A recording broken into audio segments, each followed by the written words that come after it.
Hi gang, Mr. Ed here for another episode of Mr. Ed Makes, and in this episode I'm going to be exploring even further using the Miura-Ori Origami fold in art. In the first part of this 3-part series or 4-part series, it may even be a 5-part series by the time I get done, I did the larger tessellated fold on just white paper, and in the second episode I took it down even further and colored it here with a resist technique and some watercolor. I did it a couple times to add a nice organic texture on top of the linear geometry to create this interesting contrast.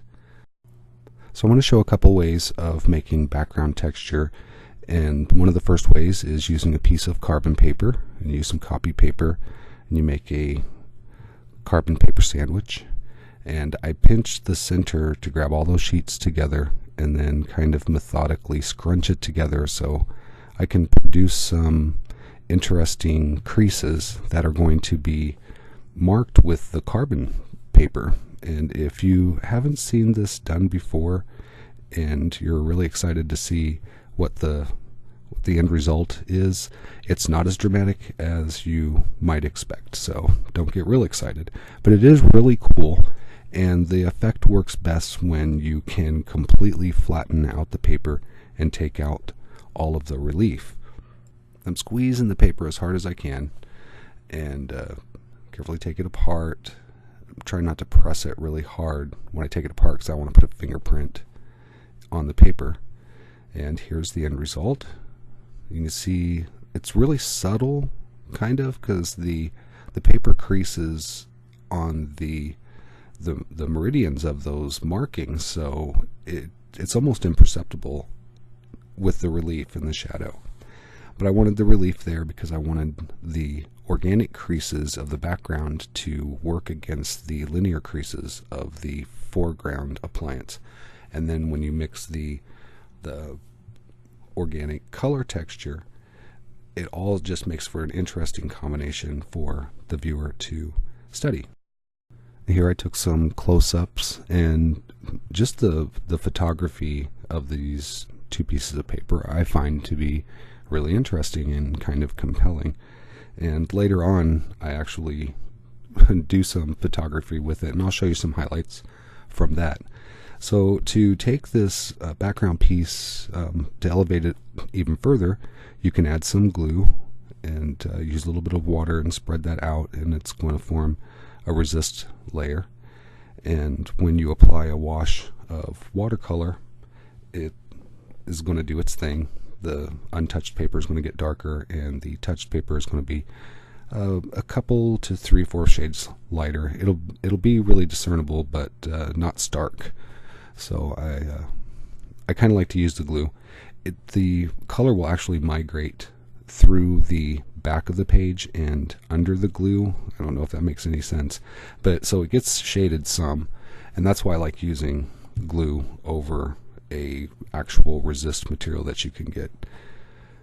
So I tried another technique where I accordion folded the carbon paper against the other sheet of paper that I used to begin with, and also did the crease technique with it and created kind of these lines along with the marbling technique. And I took the paper, the appliance on top, and curved it because it will curve really nicely. You can actually put it in a glass cylinder for a nice effect. And the curvature part, when you put a light on it a different ways, you can see it makes it for a really interesting shift in the shadow and highlight. So I really enjoyed studying that because I just find stuff like that interesting. So if I take a light and put it underneath the appliance, you can see how the light shining through it really changes the color values. So if you're going to use it in a luminary, you have to really be aware of how it's going to change when you put a light behind it. And I've taken the background here, it's dried, and now I'm applying the wash of watercolor, and I'm kind of going for maybe a turquoisey kind of, is that a word? Turquoisey? A turquoisey kind of color, and I'm going to work that into kind of like an amber or a rusty color. And the really sad thing about putting the appliance on this background is that almost half of the background is going to be covered up. You're not going to get to see it, especially in the center, because that's how I center the piece.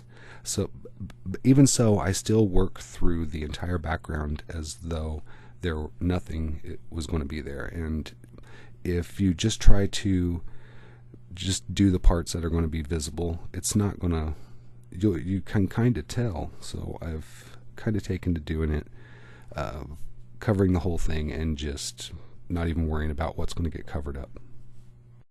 So there you have it.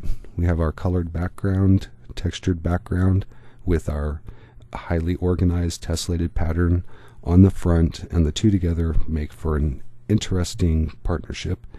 And this paper curves, and I stuck a light bar through it so you can see how the color is just amazing, and the swirls and the lines from the creases. I find it really interesting, and if you do, click the like button. Let me know. If you have any ideas, leave a comment, or just let me know what you think. Say hi. If you're not subscribed, you can click my face. You can find some stuff in the information card or the description, or if you want to look at a previous episode, I have one here for you. Thanks for stopping by. I really appreciate the support. I really appreciate you watching. I've seen some new faces out there, and I hope to see you again in an upcoming episode. So until then, bye-bye.